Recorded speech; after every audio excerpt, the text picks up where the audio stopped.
Assalamualaikum warahmatullahi wabarakatuh. Perkenalkan, nama saya Marfu Amar Selina Daeng dari Prodi Pendidikan Ekonomi B dengan nomor NIM 18720500042. Sini saya akan menjelaskan sedikit pemahaman saya tentang pengelolaan keuangan pasca pandemi COVID-19.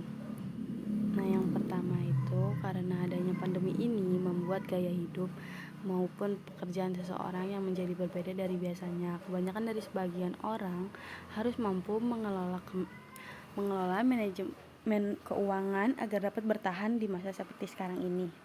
Dalam mengatur keuangan, kita perlu memahami beberapa hal, yaitu pendapatan dan pengeluaran. Berdasarkan banyaknya sektor-sektor pekerjaan yang memungkinkan mempengaruhi pendapatan menjadi sangat menurun dalam bentuk pendapatan aktif maupun pendapatan pasif pasti menurun dikarenakan adanya COVID-19 tersebut. Dalam mengatur keuangan, ada dua hal yang perlu dipahami, yaitu income, pemasukan, dan expense, pengeluaran, seperti yang saya bilang tadi. Dengan adanya pandemi COVID-19, pendapatan berdasarkan banyak sekali sektor pekerjaan bisa dipastikan akan menurun, baik itu pendapatan aktif maupun pasif.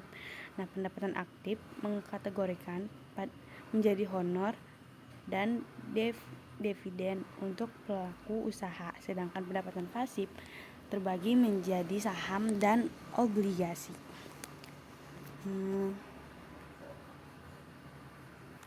Yang harus kita lakukan saat COVID-19 ini yaitu menghemat. Sangat penting untuk mengendalikan diri kita sendiri sehingga tidak membuang-buang uang yang kita miliki sekarang. Beli apa yang diinginkan dan juga kita butuhkan saja, tapi lebih baik beli kebutuhan saja. Kita bisa mengatur anggaran belanja khusus dan memastikan tidak melebihi yang kita tetapkan. Juga jangan lakukan hutang atau cicilan barang habis pakai. Dalam situasi pandemi saat ini, menabung jauh lebih penting daripada membeli barang yang tidak berguna. Nah, selanjutnya, mencari penghasilan tambahan sangat disarankan di era seperti ini. Kita bisa mulai mencari pekerjaan lain seperti paruh waktu atau membuka bisnis online dari sekarang, karena di masa pandemi kemarin ini peluang bisnis masih tersedia jika kita cermat melihatnya.